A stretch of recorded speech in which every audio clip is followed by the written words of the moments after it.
Good morning for all of the audience and our honorable judges. My name is Calista Lianardi, and first I'm gonna limit my parameters to Indonesian school and university. As we know, scholarship is an award of financial aid for a student to further their education at a private elementary or secondary school or a private or public post-secondary college, university, or other academic institution. Scholarships are awarded based upon various criteria, such as academic merit, diversity and inclusion, athletic skills, financial need, among others.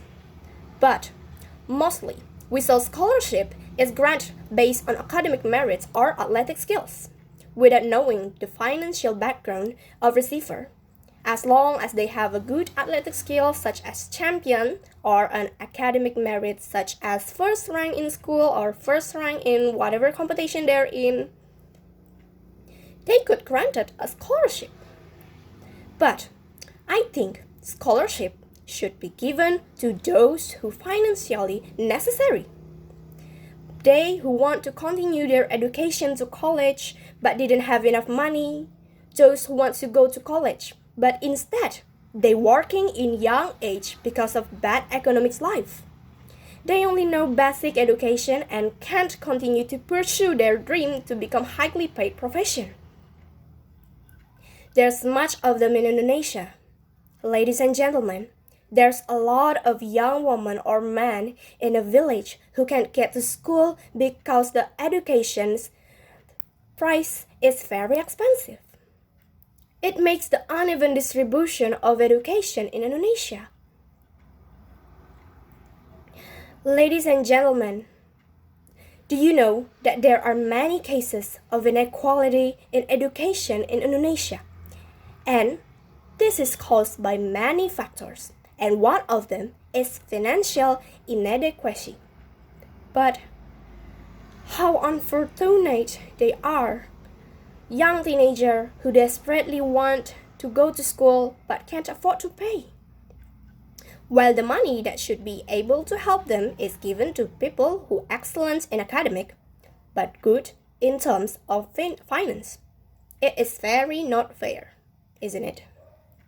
So, because of that, I am assert that I'm agree to this house believes that scholarship should only granted on the basis of financial necessity.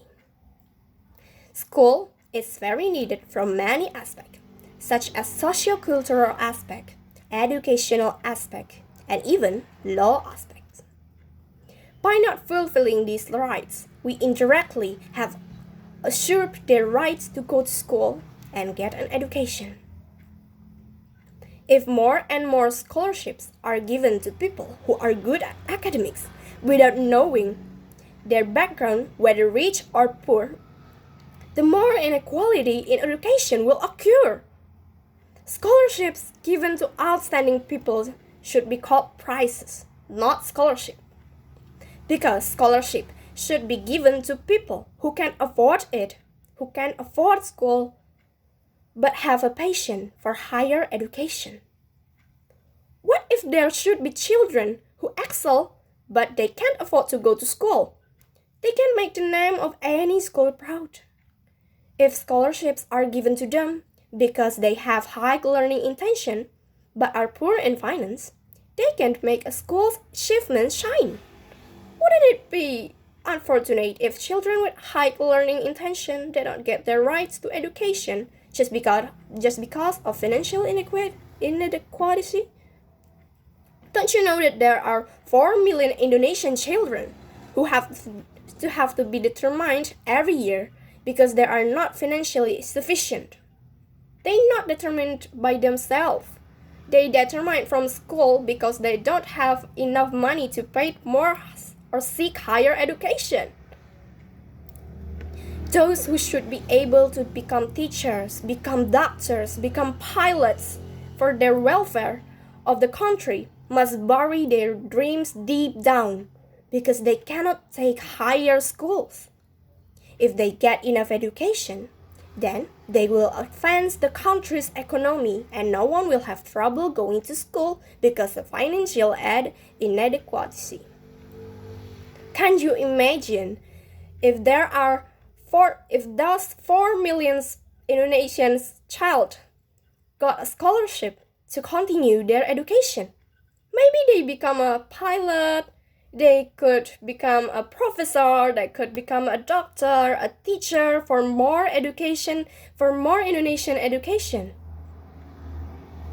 So, once again, I really assert that I affirm this house for beliefs that scholarship should only be granted on the basis of financial necessity. Because, first, many children who should be able to excel in school cannot take education because of financial inadequacy. 2. Granting scholarships to capable students just because they are smart is not scholarship aid. It is a gift. 3. Indonesia themselves have a law that set the rules for educational rights.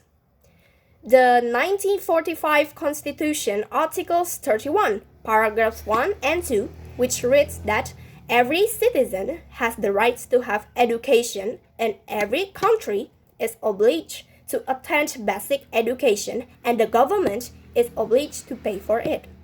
Ladies and gentlemen, can't you imagine if we didn't give those 4 million children a nice education? We can't help them because of the scholarship is given to those who excellent in academic, excellent in sport, but their financial background is just fine. They didn't deserve it. It's not a scholarship aid, it's called a prize. Scholarship aid should only be given to those who really need them, to those who really have patience to school. So, based on my arguments above, I am assuring you that affirmation teams deserve to win because there are many aspects. First, we got a law and, of course, and morally, we know that those people, those children needs that education, needs that scholarship aid so they could pursue an education. So I guess that's all of my arguments. Thank you very much for your attention.